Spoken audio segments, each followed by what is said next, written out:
Hi and welcome back to the channel. Today we're going to be reviewing episode 6 of Lower Decks Series 4, which was called Garth Marenghi's Heart Place.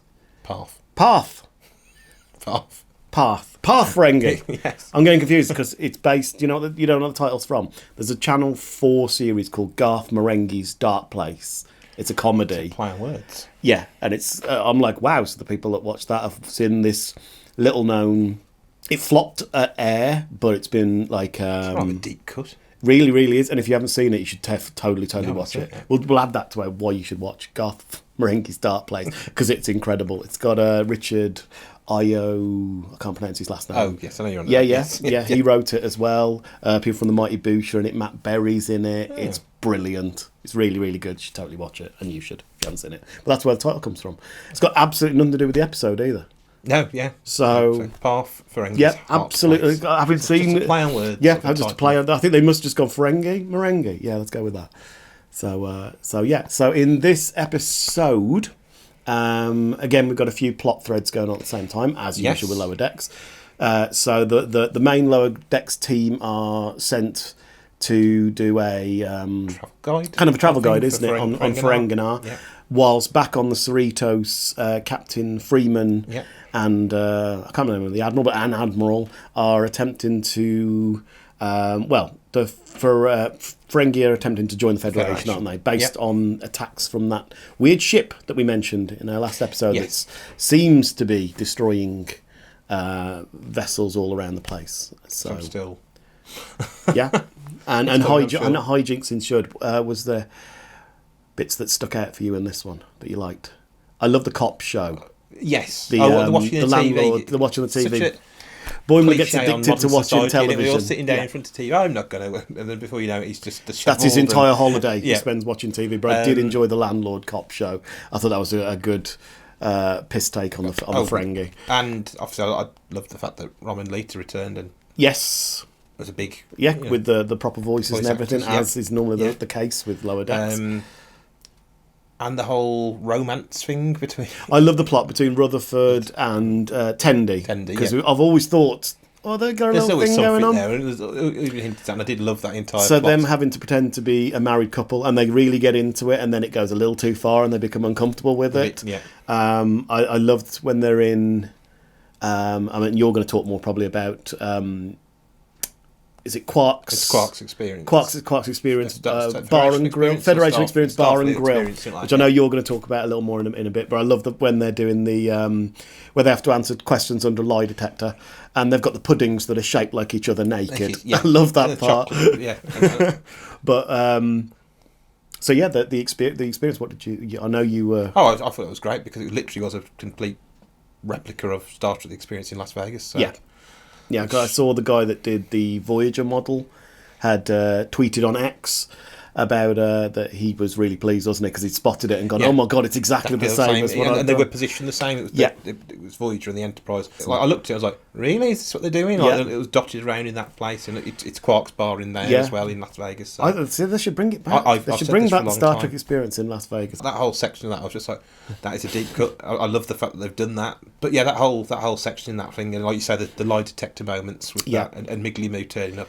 Miggly Moo at the end, that was a good resolution to it. I was a little disappointed that they didn't undo it, but you know what I mean? They kind of just went, to Rutherford and Tendi. Although I'm hoping it's just something that's on the back burner. I think it's definitely a plot that's going to come back later with their relationship. But I loved back on the ship with the Ron playing the dumb Ferengi. Yes.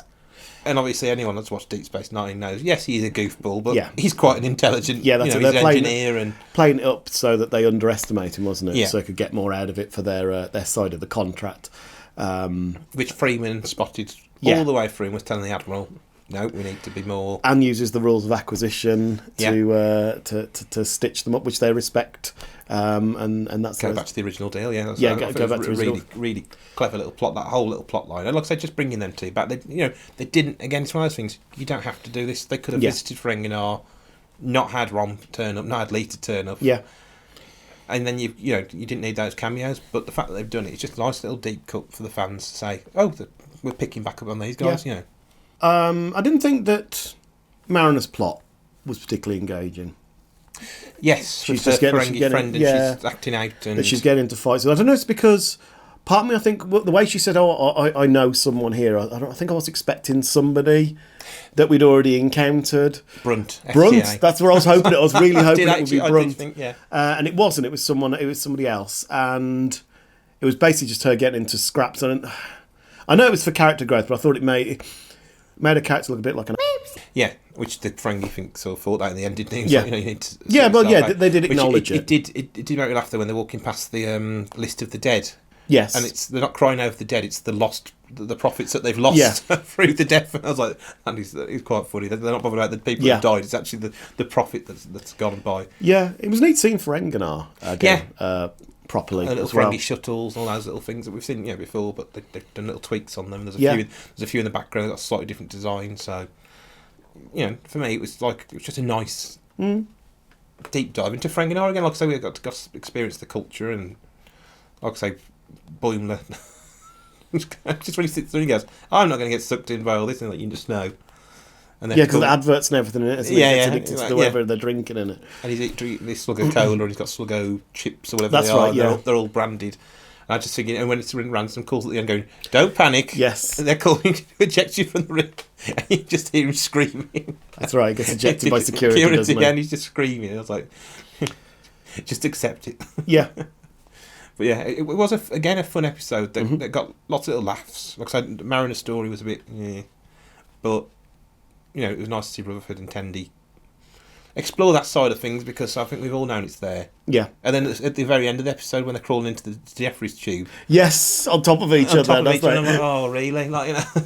Yeah, I like the fact that they're like, oh, you need to consummate your marriage, and like, don't worry, we're not going to watch you. We're going to hear you. Yeah. Oh, it was in the back of a shuttle. Which makes sense of being here as well, considering the lobes, Ferengi. Yes, yeah. I just that whole end sequence, like I say, when Miglimo turned up and them going, you love me? I do like Miglimo. Yes. He's not used enough, but he used in the right moments. Yeah. But yeah, I just think just another solid episode. But like I say, just nice to see those deep cuts in Star Trek. Like, we see Ferenginar in Deep Space Nine, but you don't see, you see a few rooms because obviously budgets. Yeah. Whereas they were actually had to show cityscapes. I was going to say, it was like very neon. It almost looked like soggy Tokyo. Yes. A bit. Yeah. So, yeah. No, I liked it. So, having said all that, how would you rate this one, do you reckon? This is a tough one for me to rate. These next few, I think, are going to be. Yeah, I think I'm going to go with 3.5. It was a good, solid episode. Wasn't rubbish. Yeah. It dropped. I think the Mariner's storyline was the only thing that dropped it in this one. Didn't just quite understand why it was there. I felt like they didn't know what to do with it for this episode, so we'll just do this plot line. Yeah, it kind of felt like a repeat of a thing that she's got a chip on her shoulder about. She's got a problem with authority and command. Which we've covered a lot, and I was just like, okay, you're going over well-trodden ground at this point. So I think 3.5. It wasn't a terrible episode, but just that was letting it down. And also, I've been quite consistent with 4.5 the last few episodes, but this one, the only that let it down was Mariner's storyline. I think I would have gone 2.5, but Rutherford and Tendi kind of just topped it up just a little bit. I enjoyed all their interactions. And whilst it did hit the pause, I do feel like it did move their relationship along a little bit, which I quite like. The Lower Decks does do that. Yeah.